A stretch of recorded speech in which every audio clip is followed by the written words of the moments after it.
might be live.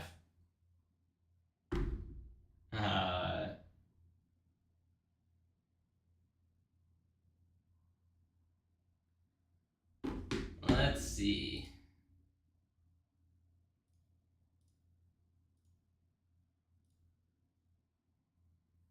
Are you there? Edward?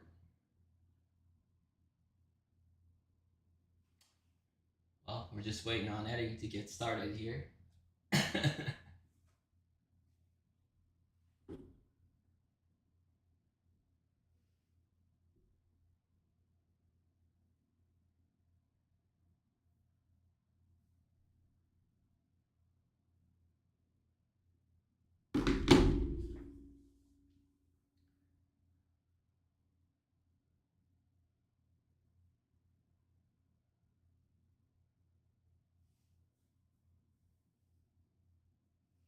It's gonna be a fun delay at the beginning of the video, but that's okay.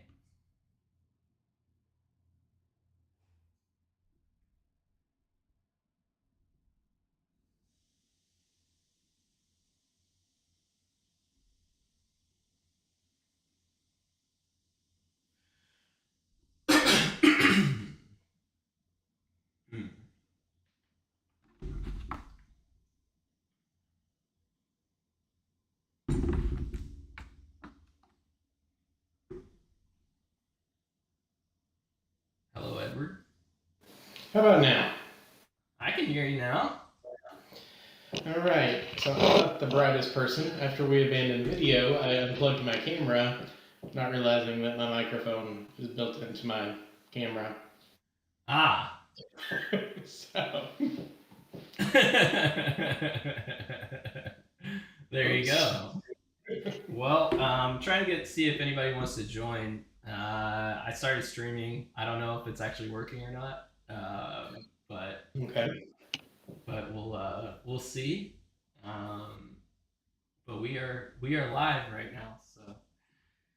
All right. Are we streaming to YouTube or just to Discord or? To YouTube right now. Yeah, we're live on YouTube. So this is try number 1, the maiden voyage here. pretty exciting. But, all right, we'll see if we can get like Matt or somebody on. I'm surprised he's not on immediately. Yeah, disappointed, really. looks like Colin is cooking dinner right now. So, but we'll get started anyway. This will be recorded so people can see it later, and there'll be a nice. Hopefully, I can edit out the beginning. But we'll see. Maybe not.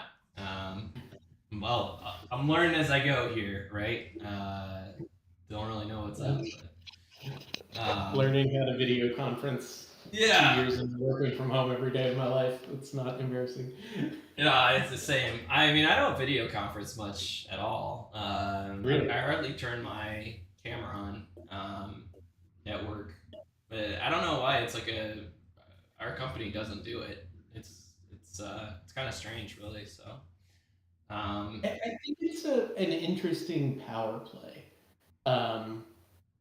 It's the only people who ever turn the camera on or request the camera, it feels like to me, are like people in like executive leadership roles where they like want to be able to read your face to see if you're picking up on whatever crap they're telling you.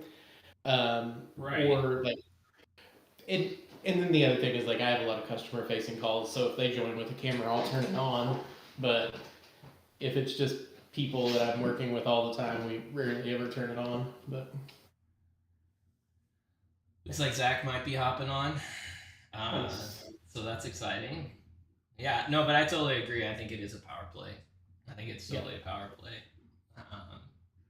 I do kind of hate it when I'm not ready for it. Like we don't ever do it, and then when someone does, and like maybe like a one-on-one setting, it's like, oh man, I'm like not dressed at all or anything. So my favorite too is the like no virtual background flex, like the people who be like, here's my office that has beautiful mahogany everywhere. Right. Yeah.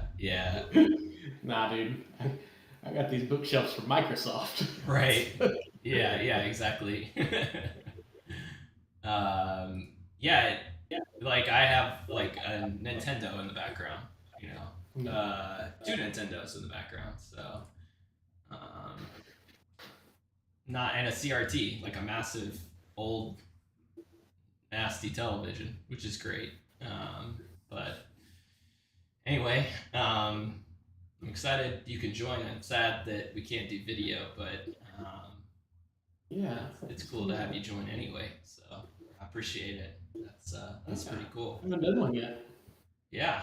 Are you a listener at times or no or Oh yeah, I can't honestly say that I've gotten to the end of every pod, but I've at least listened to the first 45 minutes to an hour of every pod. oh, that's impressive. The last two have been excessive. They've been like an They were hour and a half. marathons. Yeah, Yeah, but I watched. they've been I fun. think up through pick 7 or 8 last night, and then kind of fast forwarded through to see what you guys picked for me Yeah, for my spots. oh, that's fair. That's definitely fair. I figure some people would do that. Like, I don't care about this pick. I'm not getting this pick. So, um, but that's Which was really kind of entertaining. I mean, I don't know if we want to just jump right into like strategy and team building, but I was entertained by the picks, just because I think you both were operating under the assumption that I was going to be able to draft enough players to field a team this year, which I'm not entirely convinced I can. no. I don't think. I don't know if we were or not. But I mean, we were under the impression that you're just gonna get some guys that can help you a couple years down the line. That was our or at least my thought process. I don't know if what Bryce was thinking. He was definitely more like focused on fielding a whole team with his Yeah. picks. Like if somebody didn't have a running back, he was going to pick a running back no matter what. If somebody was, needed a wide receiver, that was his move, which is fine. But some people do just best player available and then trade. Which I think is I like that way better, but I like trading. So, but I don't know. I don't know what my play is because I'm in this like uniquely middle like no man's land where like I don't have like Zay Jones is arguably my best player by a long shot. yeah, But yeah. on the other hand, like I don't own my first round pick until 26. Yeah, that's tough. That's a tough position to be in. You got And you got screwed over by like where your picks landed too. That you do have. well, and part of it was like year 0 of Dynasty and like thinking that I had a win now team, which looking back on it, maybe without a few terrible moves and add in a couple decent to good moves, I could have been because like I started the season 7-3. Right, off hot. Um, You're blazing. it looked good. Now, arguably, you could look at who those teams were in those first 10 weeks, but that's still 9 out of 13 possible opponents, and 7-3 looked to be a playoff spot. I think not valuing my firsts really hurt me before I ever went into burn it down and rebuild mode. Like I was kind of already screwed there before I Yeah, ever tore the team apart. yeah, or at least like if you don't have your first, just like keep competing. Don't burn it down, right? Yeah, Like because that'll be more fun than burning it down and also not having your first. That's not a great situation. But yeah, I mean, you had a pretty good team. You had a pretty good team. I mean, I don't really remember all your moves because you did make kind of a flurry of moves. But yeah, and at the end it was so I was when I made the decision to blow it up. I was messaging back and forth with Lewis a lot, and he kept on telling me he's like, when you're making these trades, you need to try to get your 24 first back from Jordan. And I didn't understand the importance of that at first and why he kept stressing that. And then by the point that I kind of got it and was like, oh, because I'm going to be terrible next year, I want to reap the benefit of being terrible next year. I'd Right. already blown it up to the point that I had nothing to offer you for that 24 first. And then now he has it. I just kind of sent him a blanket message the other day. I was like, do I have any combination of things that would even get close to getting my 24 first? Yeah. Obviously, I don't. Well, I mean, maybe you could get your 25 first, yeah, after you make some of these picks, if I think anything. that's best case scenario. Like it's 25, 26, and then on Mhm. first until I build. So I think it's, I mean, I think realistically we're talking 2028 before I can compete and Yeah, be competitive for a championship, which is a long which way is away. That sucks, but like also it could be really interesting. Like part of me, I would be very interested in doing something like this. Like I mean, just the exercise of it is fun Mhm. to me. But I'm a sicko. I feel like on some levels, um, but yeah, it's gonna be a little while. But things can change really quickly. And if you make some savvy pickups on the waiver wire, that's one thing we haven't talked about a lot. Is like we're gonna cut a bunch of players. Um, oh, I need to tell Zach. Uh,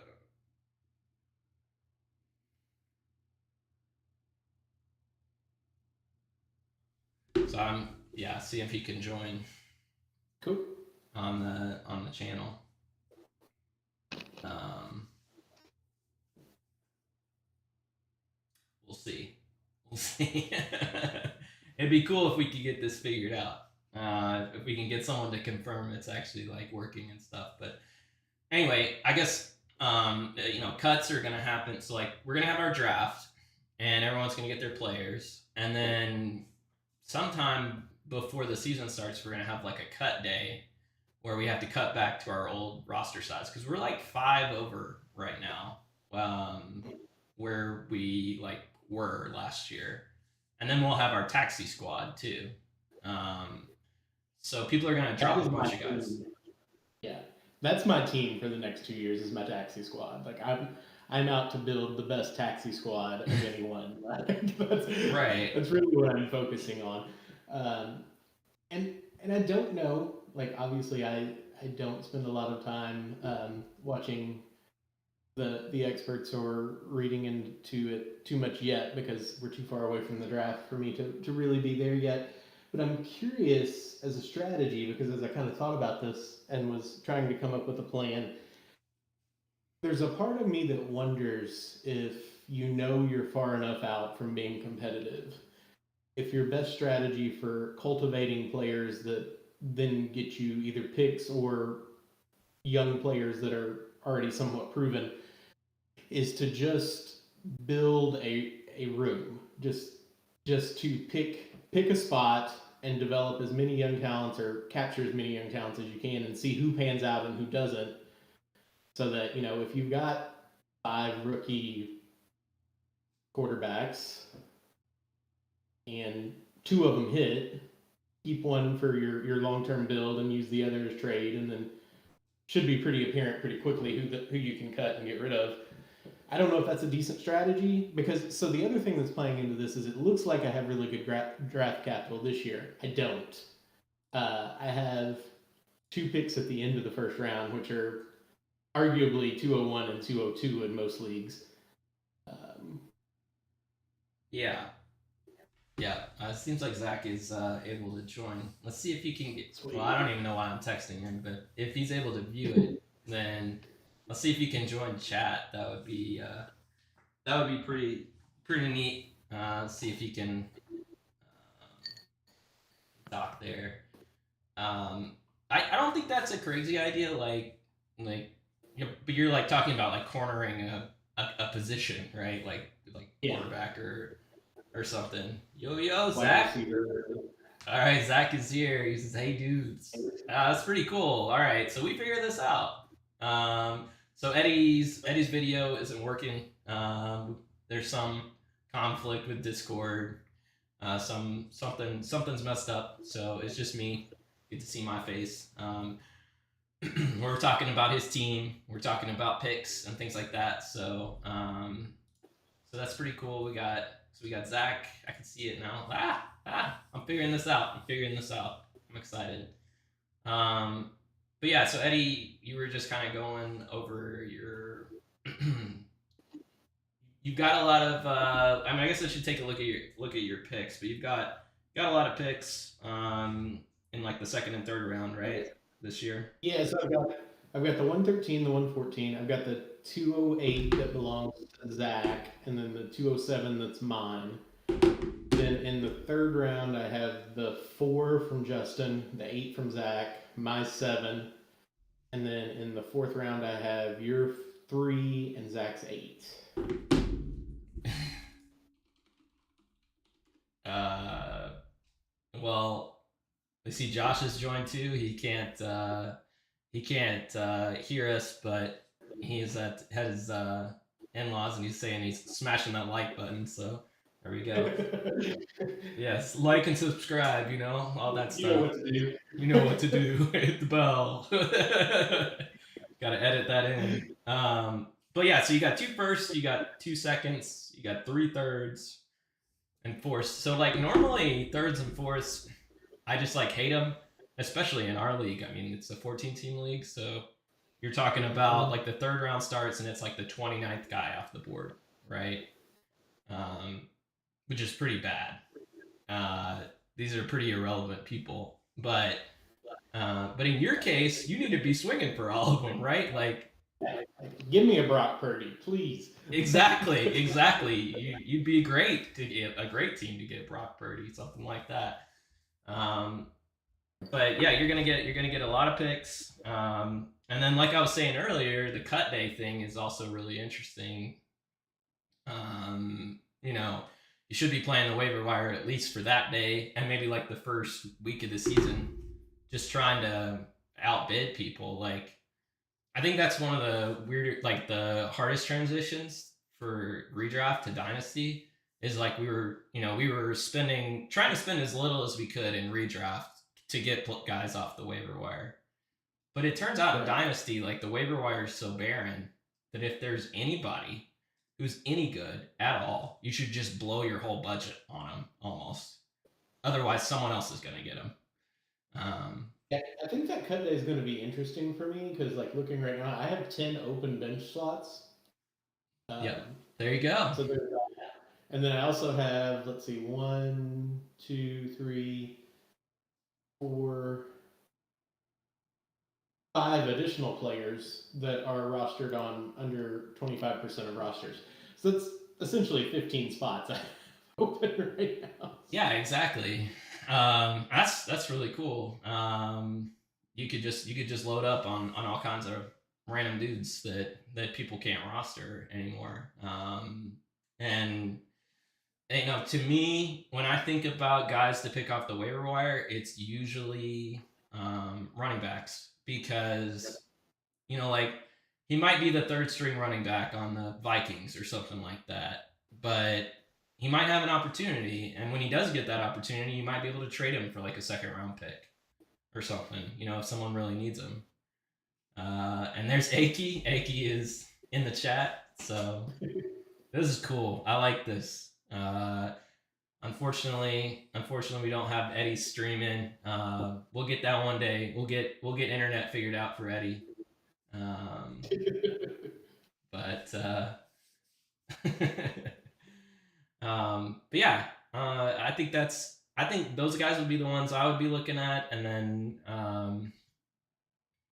then like when I'm drafting, I think we've gone over this a little bit. Like Bryce and Lewis and I have talked about it in the last couple pods, but right, really just drafting guys that are going to be good for a long time. Like actually drafting running backs for you, like there's no way they're going to be like a very slim chance that they're relevant in like 3 years or something, right? So, but like a tight end, they take like 3 years to develop. So picking one of those isn't bad, or quarterback or wide receiver. But yeah, I don't know. It ought to be interesting. You got to just use your resources, right? Yeah, no, I think that's ultimately is I need to be engaged in a way that I'm not used to. Engage more than I am full stop, and in a different way than what would have been helpful in the previous 15 years, right? Like, um, Right. and I mean, just honestly, watching or caring about college football a little bit more too. I probably watched more college football last year than I have in the rest of my life combined, and that still was not much. Yeah, well, I'm in the same boat. I don't watch a ton of college football. I just kind of rely on, you know, tape and what experts say, and like you don't have, there is a definite edge to it. Like, I mean, you saw if you saw in the last pod, like, Bryce is suggesting all these players that aren't mainstream, super hype players, and he only suggested SEC players too. I mean, to be honest, but that's fair. That's what he watches. But Yeah. but there is a definite advantage to doing that because like your third and fourth round picks, you might know something that other people don't know, just from watching college football. But I mean, like draft capital is mainly going to tell you what you need to know. Right. I can't help think about Matt Kaufman, the year that Colin and I lived in his house over behind Taylorsville Road, and we were heading to the draft for the weekend, and he was like, "You should get Cordero Patterson. He's a rookie. He's coming into the league. He's going to be good."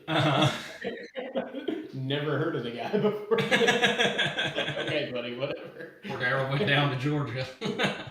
Yeah. Amazing. Well, that's cool. Yeah. Well, I mean, Kaufman would be a great addition to the league whenever we kick somebody out, But we've been saying that for years. But I don't know. All right. So, kind of talked about your strategy, using your resources, trying to stay engaged.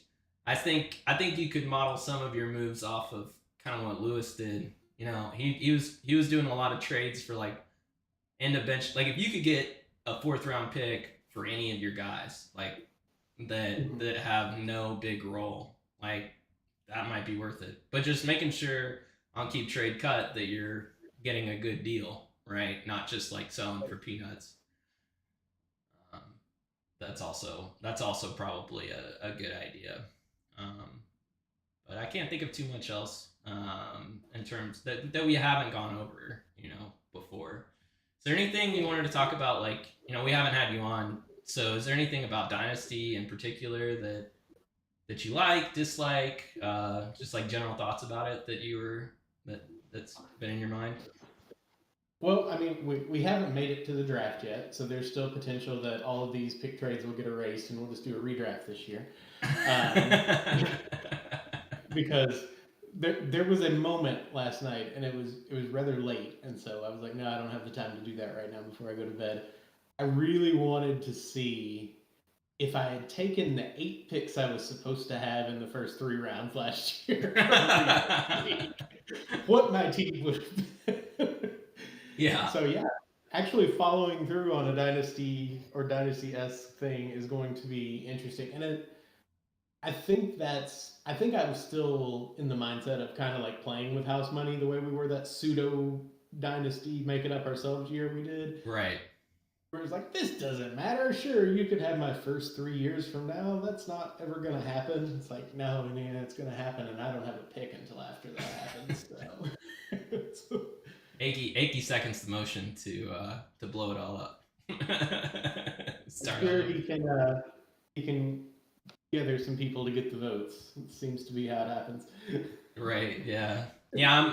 I'm not looking forward to that conversation if it does happen. It seems like most people are engaged and like the idea of it, but that maybe a year or two from now, people are like, oh, I'm sick of this. I'm sick of whoever winning all the time.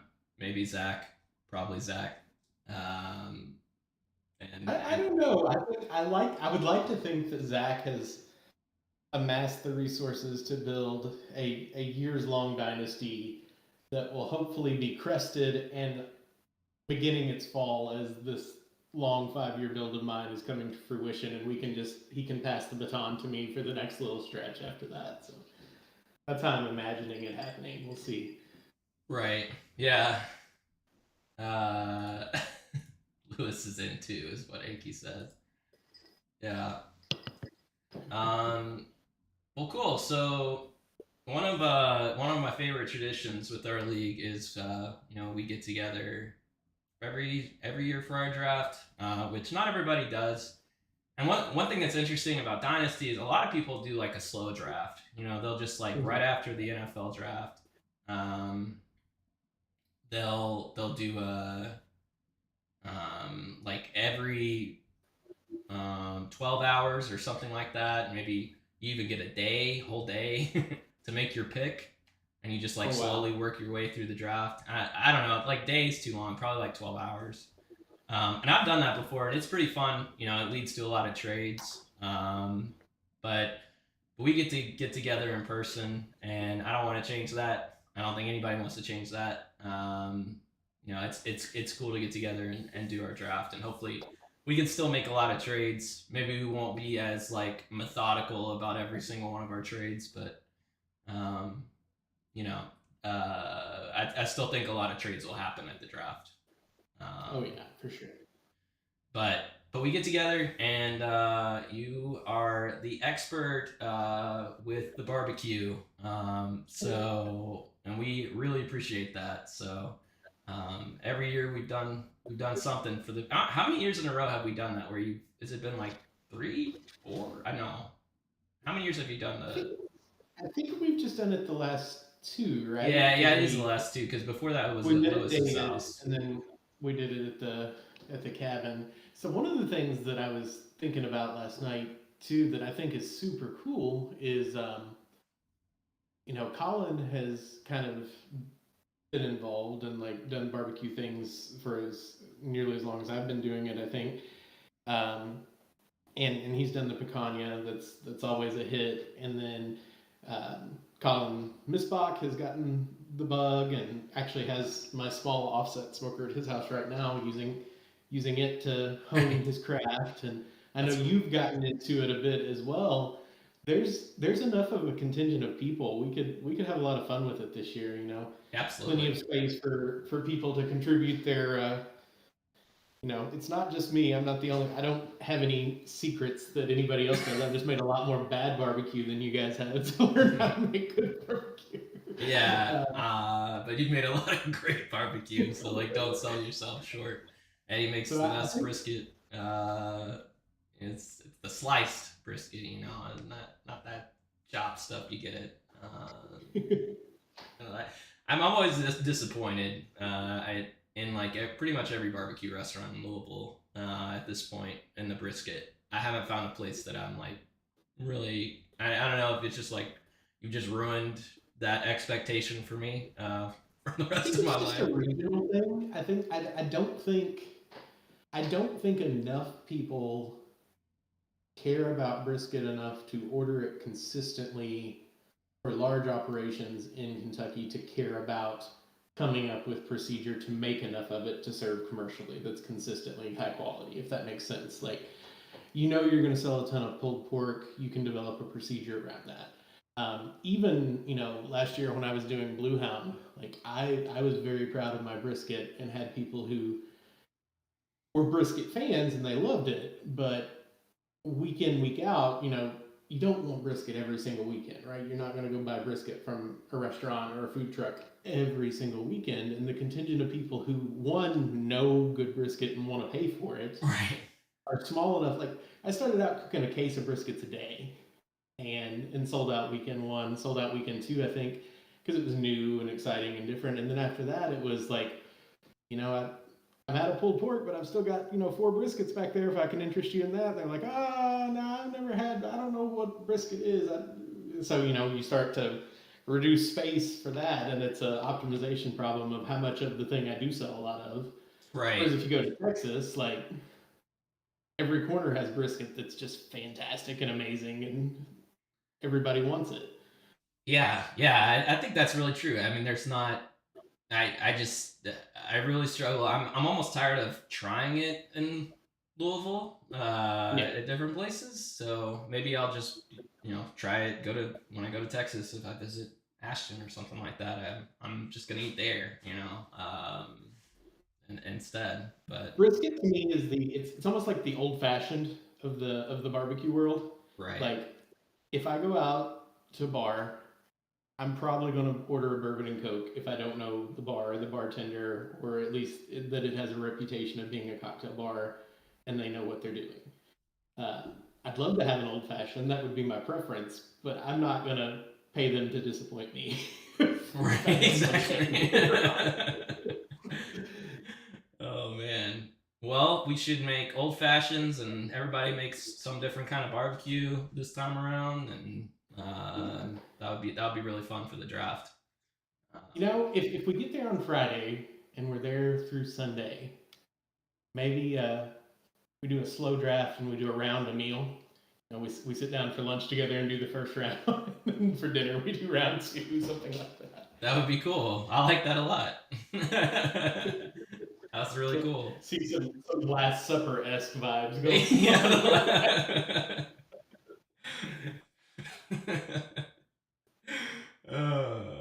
Well, I think that's a great idea. We also play a lot of board games, which is fun. Well, I should really talk about all the other games that were played, although we didn't participate in them as much as others. Was it Soccer? Is that what? Soccer is an emerging entity at the draft. I'm interested to see if that carries over to this year. I'm sure that it will. Yeah.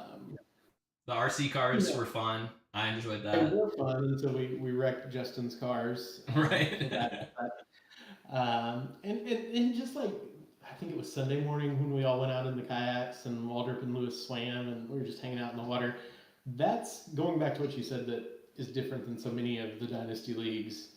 That's the main reason I still do this. Like, absolutely. I mean, yeah, it's just great to. It's a good way to hang out. That's why we're doing this right now. You know, you don't have to be a football expert. You know, I enjoy this stuff a lot, so I like thinking about it all the time. But I also just like hanging out with you guys. So it facilitates that, because I mean, I guarantee you, 15 years on, we wouldn't sync calendars once a year to find a lake house if we didn't have the, at least guys of doing fantasy football stuff all weekend. Right, exactly. It might be a little difficult for some of us to sell. Not me, I can do whatever I want, but some of you guys have real life obligations that tie you down. That we do, unfortunately. That we do. We get a lake house one weekend in July. What do you think about that? I don't know. It's the draft. It's fine. All right, so I'm gonna hit you with a little football here. Right. Let's see. So Lewis sent out his, the fantasy footballers top 20. I don't know if you have that on your phone. Do you have any gut reactions to? I mean, I could maybe pull that up. I'll just read it off. So we got CMC number 1, Eckler 2, Saquon 3, JT 4, Pollard 5. Ooh, yeah, there's a gut reaction at number 4 right there. All right, so what's your gut reaction on JT? I wish I'd held on to the first overall pick in the startup. You did draft him and you got rid of him. I mean, you traded him for what? Saquon, right? I think that's right. I traded him to you, right? No, I think you traded him to Zach. I don't know. Zach has him now, but it's hard to keep track of everything. I wish there was like some easy way to track from year to year, like where a player was drafted. But I guess there's like a history on Sleeper that we could look at. Yeah, it's not as intuitive. I was messing with that before we hopped on the call. But yeah, sorry to interrupt there. I don't know what I think about this list. I see names on there that I'm just like, really? Because like Saquon's great, but you really think he's going to be a top 3 performer again this year? Yeah, I mean I am a huge Saquon fan, so he's healthy and when he 16 games. Yeah, I guess when you build these lists, you gotta kind of assume that, or else it's really complicated. But yeah, I don't have too much of a problem with them there.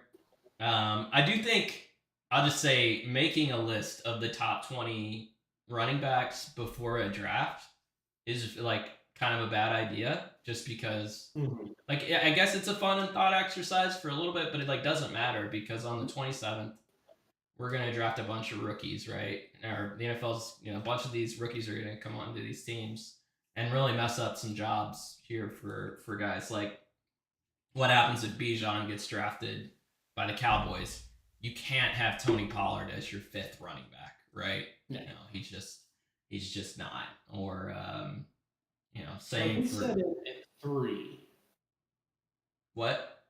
if we set the line at 3, over or under 3 of the people on this list come opening week won't have jobs because of rookies or trades. Uh yeah, I think that's pretty fair. I mean, because of just rookies in general. So we've got, I think there are 3 rookies that could take over like immediately. I see, Bijan's going to like take over everything, like get that 60% usage, some like high usage rate that you're looking for with like Taylor or Saquon or Eckler or whoever. So he could definitely do that. And then Gibbs is a little smaller, um, which is an understatement. But he's really good. They're gonna have to invest a pretty high pick, and he's probably going to a team with um, not much going on. So I could see him taking over someone else's job. Like, for example, if he went to um, the Saints, right, and they drafted Jameer Gibbs, like Kamara, they probably just phase him out at this point. Or if he went to the Patriots, could Ramondre get? I'm just picking Akey's running backs because I want to hate on Akey's running backs, but um, and then Charbonnet is an interesting one. I don't know if he's like as likely to just completely take over a backfield, but he could. So he's like a third guy that could come in and do that. But then like trades, like you said, could definitely mess with things too, like muddy up a running back room. If Dalvin Cook got traded to a team with running backs already that are pretty good, he could like drop out of this list just because he's not going to get the usage or something like that. So it could be really interesting. I guess the only name on here on this list that I was surprised about was James Conner. Um, I, he's the Cardinals are so bad and irrelevant that I'm just not sure that he's going to be a top 20 running back. I mean, maybe the bar is just so low for top 20. But So I had this thought earlier because I was looking through what I actually had on my team, and when I got to Zach Ertz, I was thinking about the Cardinals because I heard you and Bryce talking about just how awful they are, how they have nothing. They're still an NFL team. If they go 0-16, they're still going to score a decent amount of points, presumably, and somebody's got to be the one who scores those points. Is it Connor? Is that why he's so highly ranked right now? Just there's nothing. So the assumption is that what little bit of sunshine there is will be him running the ball. Yeah, I think that's a very good point. Yeah, it's hard for me to put him over anybody on this list. I mean, I know he's really far down, so I'm like nitpicking here. I would love to see him at 20 if he was on this list at all. Right. Because I just don't think there's going to be a lot of scoring opportunities because I don't think Kyler's even going to play for a long time. So yeah, just not a lot of touchdowns. But you're right. Look back to the years where we had Blake Bortles at quarterback for the Jags. He's still Top 10 quarterback. he still produced. Terrible team. Allen Robinson produced. And he's a good player. But someone's got to score. So that's a good point. Maybe he's on that list, and I guess I'd have to figure out other people. I mean, Damian Pierce would be one that I would think would be on that list. He's on my team. I would think he just had a pretty solid season, and not much changed there. thinking James Conner's going to outscore him is a little insane. Trying to think of other guys that I think are. I don't know. It's a hard exercise, but trying to think of other things. I don't know, man. Anything else? Anything else was on your mind that you wanted to bring up? No, I'm just ready for draft weekend. I'm ready. Now that we're talking about it, I'm excited. I'm ready to go. I am hopeful that I can get some bandwidth figured out here so that we can do our video chat for the draft later this month. Absolutely, yeah. And then we can have you on for other shows to and show your face. I don't know. I've got a face for radio and a voice for newspaper. This might be better. I love it. I love it. All right, man. Well, thanks for joining. And we'll see you guys next time.